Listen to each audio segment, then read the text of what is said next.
오늘 저는 창세기 28장 10절에서 19절의 말씀을 가지고 꿈꾸는 야곱이라 하는 제목으로 함께 은혜를 나누고자 합니다. 로마의 한 대학에 가면 이러한 글귀가 쓰여 있다고 합니다. 그 후에 그것으로 무엇을 이라고 하는 글귀가 쓰여 있다고 합니다. 그 내용은 한 가난한 대학생이 장학금을 받으면서 장학금을 주는 여인을 통해서 질문을 받게 되어집니다. 자네는 내가 주는 등록금을 가지고 무엇을 하려나? 저는 그 등록금을 가지고 등록을 해야겠지요.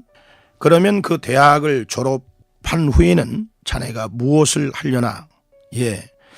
제가 대학을 졸업한 후에는 제게는 꿈이 있습니다. 그것은 법관이 되는 것이니 법관이 돼야겠지요. 그럼 법관이 된 후에는 무엇을 하려나? 법관이 된 후에는 아름다운 행복한 가정을 꾸려야겠지요. 그럼 그 후에는 자네는 어떻게 돼 있을 것이라고 생각하나? 그 후에요. 세월이 흘러 저도 늙겠지요. 그러면 그 늙은 뒤에 자네는 어떻게 돼 있을 것이라 생각하나? 학생은 그 질문을 받고 잠시 생각을 하다가 죽겠지요. 그때 그 장학금을 주는 한 여인은 그 학생에게 이렇게 말했다고 합니다. 자네는 내가 주는 등록금을 가지고 죽기 위해서 대학에 등록한단 말인가? 그때 그 이야기를 들은 학생은 충격이었습니다. 자기에겐 꿈이 있다고 생각했습니다. 그러나 자기에겐 꿈이 없었습니다. 법관이 되는 것이 꿈인 줄 생각하고 살았습니다. 그러나 법관은 꿈이 아니었습니다. 그것은 목표였던 것이었습니다. 사람은 살면서 꿈을 꾸고 산다고 말합니다. 그러나 우리는 그것이 꿈이 아니라 꿈을 이루기 위한 목표입니다.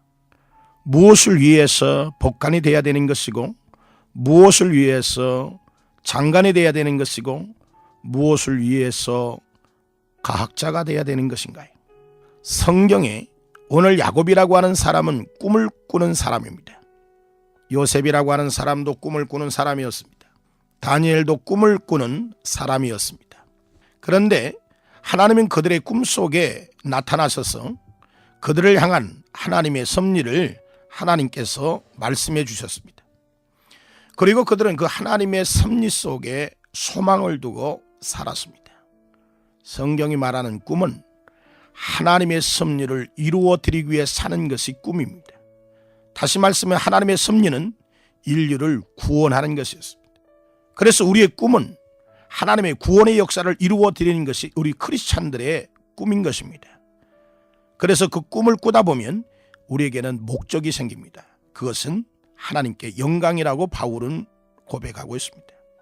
그 꿈을 꾸면 목적이 생기다 보니 목표가 설정됩니다. 그 목표는 우리가 말하는 꿈, 법관, 과학자, 오늘 또한 정치인, 교수, 이러한 것들을 말합니다. 목표가 생기다가 보니 방향이 설정될 것입니다. 그 방향은 하나님의 말씀이라고 성경은 기록하고 있습니다.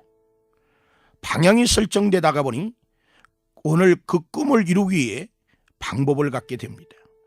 그 방법은 성경은 오직 기도라, 그렇게 말씀하고 있습니다. 오늘 이것이 우리들의 꿈입니다. 그러나 우리가 생각하는 꿈을 꾸며 살 때에 우리들은 정말 인생이 나중에 허무하고 허탈한 인생을 맞이합니다. 그것은 꿈이 있는 것 같았으나 꿈이 없이 살았다는 이야기인 것입니다. 오늘 야곱이라고 하는 사람은 성경에 보면 깨쟁이였습니다. 거짓말쟁이였습니다. 야곱이라고 하는 사람은 사기꾼이었습니다. 저는 이 야곱을 생각할 때에 비록 그 인생이 사기꾼이라 할지라도 거짓말쟁이라 할지라도 깨쟁이라 할지라도 괜찮겠구나. 이 말은 사기꾼이 되어야 된다는 말은 아닙니다. 비록 그 인생이 그러한 인생이었다 할지라도 오늘 성경 본문 창세기 28장에 보면 형을 피하여 도망을 가다가 머문 것이 루스라고 하는 것인데, 그 루스라고 하는 땅에서 돌을 취하여 잠을 자는데 꿈속에 하나님이 그에게 나타났었습니다. 그리고 그를 향한 섭리를 말씀해 주셨고, 그는 잠이 깨어나 하나님 앞에 돌단을 쌓고 예배를 드리면서 오늘 하나님의 섭리의 소망을 두고 그의 인생이 살아가게 되어집니다. 그러면서 그는 조금씩 영의 사람으로, 하나님의 사람으로, 또 하나님이 원하시는 영적인 모습으로 변화되어져 가기 시작을 합니다. 결국에는 이스라엘 민족의 시작이 되었습니다. 예수 그리스도께서 오시는 축복의 통로가 되었습니다. 저는 대전에 집회를 갔다가 한 청년을 만났습니다. 집회를 마치고 그 청년은 만수동에 살고 저는 안산에 살고 있었습니다.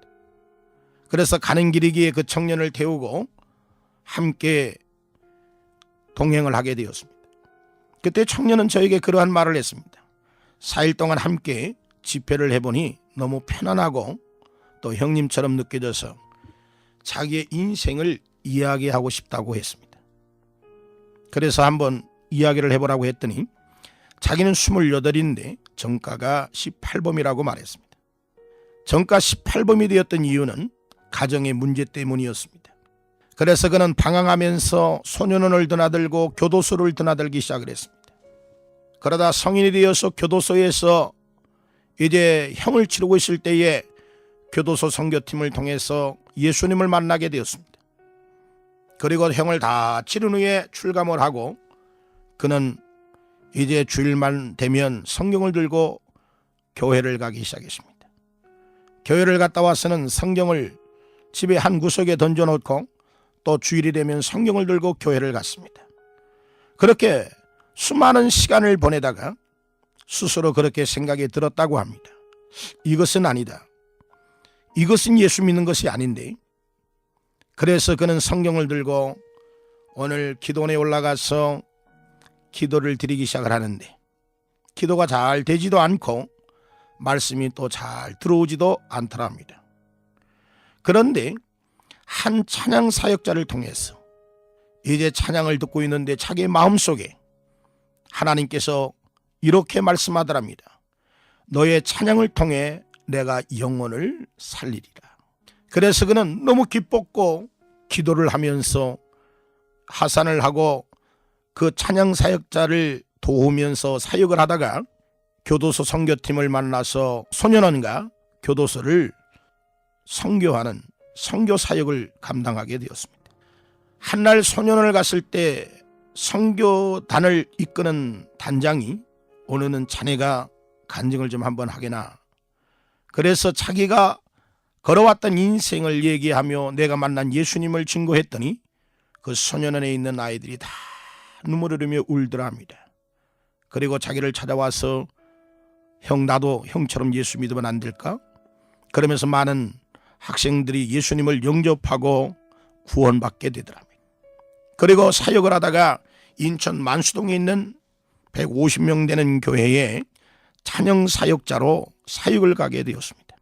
그때 목사님께서 주일과 금요일만 사역을 하고 나머지는 자네 찬양 사역을 할 수 있는 길이 열리면 찬양 사역을 하게나 배려를 해주셔서 자기가 찬양 사역자로 이렇게 활동을 하게 된 지 2달밖에 안 됐다는 것이었습니다. 그 이후에 아버지는 교회로 찾아오셔서 목사님의 손을 잡고 우리 아들이 이렇게 변화될 줄을 몰랐다고 오늘 고백하며 예수를 영접하더랍니다. 얼마 뒤에 한 여인이 찾아와서 자기를 안으면서 내가 18년 동안 너를 위해 한 번도 기도를 신 적이 없단다라고 이야기하더랍니다. 그는 18년 전에 헤어졌던 어머니였습니다. 어머니는 18년 동안 그 아들을 위해 하루도 기도를 신 적이 없다는 것이었습니다. 저는 그 청년의 간증을 들으면서 이런 생각을 했습니다. 정가 18범이라고 손가락질하지 말자. 비방하지도 말고 정죄하지도 말자. 비록 과거는 그러한 인생을 살았다 할지라도 하나님이 주시는 꿈만 있다면 인생은 180도로 바뀌어서 수많은 영혼을 주께로 인도할 수 있겠구나. 저는 그때 생각했습니다. 괜찮다. 비록 정가 18범이라 할지라도 야곱에게 주신 꿈, 이 청년에게 주신 꿈, 하나님이 오늘 내게 그 꿈만 주신다면 나의 인생의 삶은 야곱처럼, 그 청년의 인생처럼 달라질 수 있겠구나 말입니다. 저는 사역을 하면서 조금 힘들 때가 있었습니다. 좌절감 낙심됐을 때에 강단 앞에 무릎을 꿇고 있을 때 하나님은 창세기 1장 2절을 통해서 제게 은혜를 주셨습니다. 하나님은 제게 그렇게 말씀했습니다. 송 목사야, 괜찮아. 그래서 저는 하나님께 반문했습니다. 하나님, 제 입장이 돼보세요. 답답합니다. 그때 창세기 1장 2절을 주시면서 혼돈과 공허와 흑암의 깊음 속에 있다 할지라도 하나님의 신이 수면 위에 운행할 때 3절에 보면 하나님이 말씀하심에 빛이 있었더라 말씀하시면서 천지창조의 역사가 나타났습니다.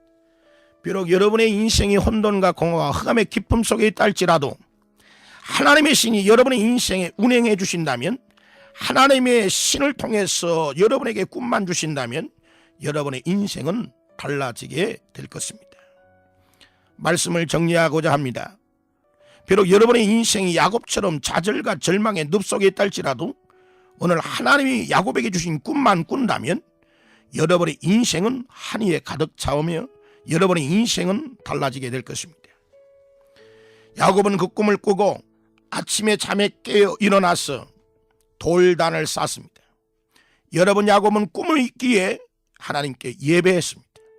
그리고 그는 집에서 가지고 나왔던 전부인 한 병의 기름을 오늘 돌단에 부었습니다. 그 기름은 오늘 자기의 인생을 말하는 것입니다. 하나님이 주는 꿈을 꾸기 전 인간의 방법을 사용했던 야곱이었습니다. 꿈을 꾸고 자기의 인생의 성공과 실패가 하나님에게 있다는 사실을 깨닫고 한 병의 기름을 붓듯 자기의 인생을 하나님께 올인한 것입니다. 사랑하는 CBS 청취자 여러분, 오늘 하나님이 주는 꿈을 꾸십시다. 성령을 통하여, 말씀을 통하여 꿈을 꾸십시다. 그리고 야곱처럼 예배하십시다. 그리고 그 하나님 앞에 여러분의 인생을 올인하십시다. 그렇다면 야곱이 이스라엘이 되어지듯 깨쟁이가 복된 사람이 되듯 여러분의 인생이 달라지게 될 것입니다. 오늘도 하나님은 여러분을 사랑하십니다. 성령은 오늘도 여러분에게 충만히 임재하기를 원합니다. 마음을 열고 그 성령을 모셔드리고 그 성령을 통해서 꿈꾸시기를 주의 이름으로 축원합니다.